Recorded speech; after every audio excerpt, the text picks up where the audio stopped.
Kita sudah tentu pernah terfikir, mengapa adanya penciptaan lalat yang dianggap jijik oleh manusia.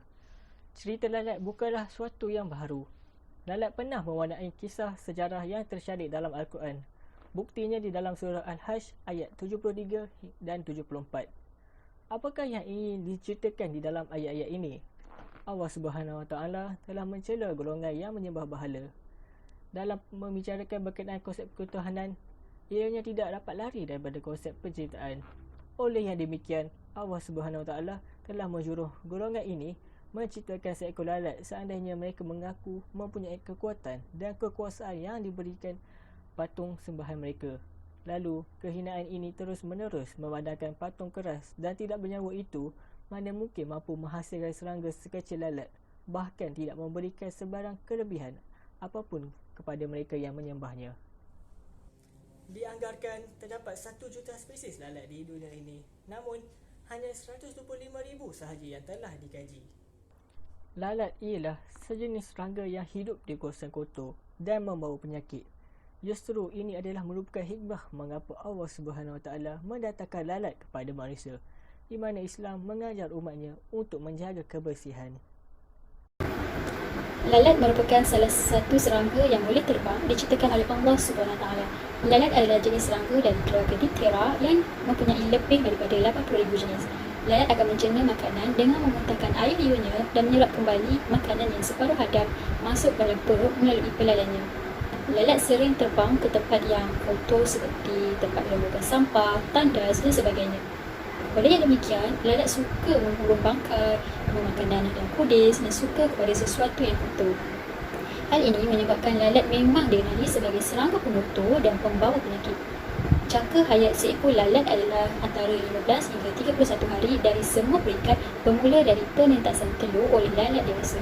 Walaupun kita benci akan lalat kerana selalu mengganggu kita dan selalu hinggap di tempat yang kotor, tapi ia akan memberi kesan positif kepada persekitaran. Lalat tidak akan pernah berkurang.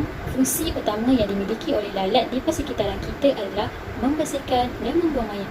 Setiap kali seekor haiwan meninggal, lalat itu merupakan parazitnya dan ia akan memakan bangkai itu sehingga ia habis. Ia berkesan sama dengan kotoran. Ia mampu menghancurkan najis hingga habis dan terurai untuk dijadikan nutrien bagi tumbuh-tumbuhan. Dan seperti biasa, lalat adalah sebahagian daripada rantai makanan dan berfungsi sebagai makanan bagi banyak spesies haiwan yang lain. Ketika kita melihat lalat, kita seharusnya sedar bahawa seburuk-buruk makhluk itu pasti akan ada baiknya. Meskipun lalat sebenarnya banyak membawa penyakit kepada manusia seperti taun, namun sebenarnya ia juga membawa penawar. Seterusnya, lalat juga dipetik dalam hadis riwayat Al-Bukhari, di mana hadis ini menerangkan maksud daripada petikan hadis daripada Abu Hurairah, di mana Rasulullah pernah bersabda, iaitu apabila lalat termasuk ke dalam bekas salah seorang daripada kamu, maka berendamkanlah semuanya, iaitu lalat, kemudian buanglah ia. Hal ini kerana salah satu daripada sayapnya adalah penawar, dan sebelah lagi adalah penyakit. Terdapat 3 isi yang saya boleh simpulkan daripada hadis yang dinyatakan di atas, iaitu yang pertama, lalat ini suci ketika ia hidup dan mati, dan ia juga tidak najis jika terjatuh ke dalam sesuatu berair atau bercecair atau keras. Kedua, digalakkan merendam keseluruhan lalat itu di dalam sesuatu yang berair dan kemudian keluarkannya berdasarkan nas hadis yang disebut di atas. Ketiga, pada hadis tersebut terdapat ijaz ilmi, kerana ilmu moden telah membuktikan bahawa wujudnya penyakit di salah satu daripada sayap lalat dan wujud juga penawar di sebelah lagi sayap yang lain. Selain itu, terdapat fakta menarik mengenai lalat, iaitu lalat juga digunakan dalam rawatan, di mana lalat yang berbentuk larva ketika dicelupkan ke dalam luka-luka dapat mengeluarkan amonia dan kalsium karbonat yang menjadikan luka itu alkali. Secara tidak langsung, kuman-kuman dapat dibunuh dan dapat meredakan bengkak serta mencegah kematian sel-sel mati.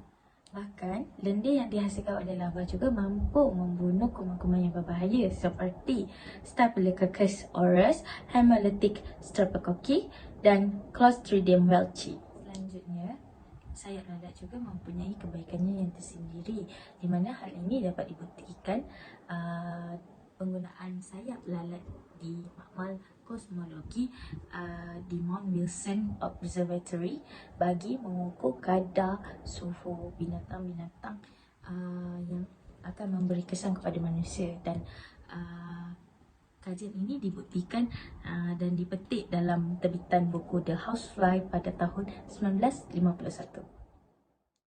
Lalat adalah serangga yang amat kecil dan hina. Namun demikian, tuhan-tuhan palsu yang disembah manusia itu tidak sekali-kali berkuasa menciptakan lalat yang kecil dan hina ini, walaupun mereka berkumpul dan bekerjasama untuk menciptakannya. Kesimpulannya, Allah Subhanahu Wa Taala tidak menciptakan alam, haiwan dan makhluk di muka bumi ini secara sia-sia, melainkan ada hikmah yang tersembunyi di sebaliknya.